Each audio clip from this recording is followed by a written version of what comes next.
good when you help someone out, doesn't it? Over on the island of Sodor, the engines all say it makes you feel really useful.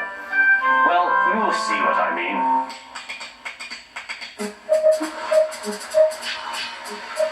Every day, Sir Topham Hatt came to the station to catch his train. "Hello," he always said to Thomas. "Don't let the silly freight cars tease you. Remember, you have an important job as a special helper in the train yard."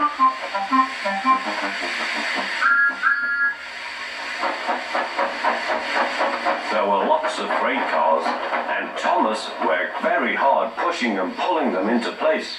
There was also a small coach and two strange things his driver called cranes. "That's the breakdown train," he told Thomas. "The cranes are for lifting heavy things, like engines and coaches and freight cars." One day, Thomas was in the yard. Suddenly, he heard an engine whistling. "Help! Help!" A freight train came rushing through, much too fast. The engine was James, and he was frightened. His brake locks were on fire. They're pushing me, he panted. On, laughed the freight cars, still whistling. "Help! Help!" Poor James disappeared. "I'd like to teach those freight cars a lesson," said Thomas the tank engine. Soon came the alarm. "James is off the line. The breakdown train, quickly!" Thomas was coupled on, and off they went.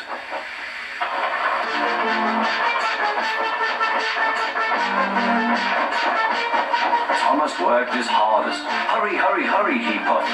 He wasn't pretending to be like Gordon. He really meant it. "Bother those freight cars and their tricks. I hope poor James isn't hurt."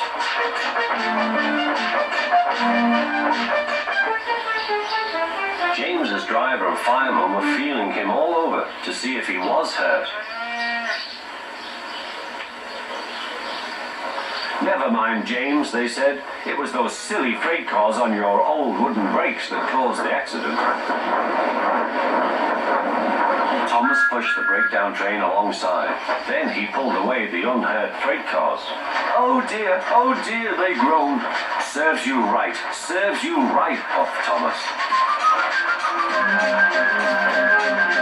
He was hard at work, puffing backwards and forwards all afternoon. This'll teach you a lesson, he told the freight cars.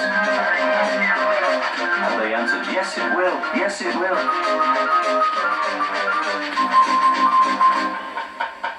They left the broken cars, then with two cranes they put James back on the rails.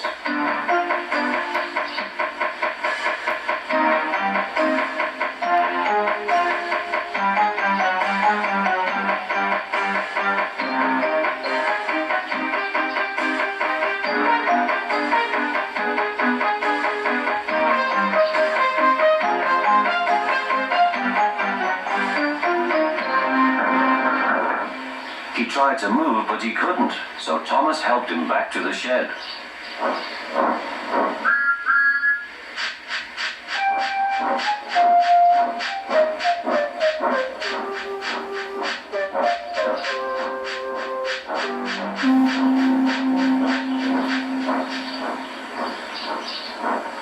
Sir Topham Hatt was waiting anxiously for them. "Well, Thomas," he said, "I've heard all about it and I'm very pleased with you. You're a really useful engine. James shall have some proper brakes and a new coat of paint, and you shall have a branch line all to yourself." "Oh, thank you, sir," said Thomas. Now Thomas is as happy as can be. He has a branch line and two coaches called Annie and Clarabelle. He puffs proudly backwards and forwards with them all day.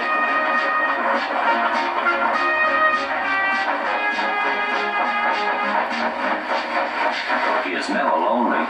Edward and Henry stop quite often and tell him the news. Gordon is always in a hurry, but never forgets to say poop poop, and Thomas always whistles peep peep in return. I bet Thomas felt really important when he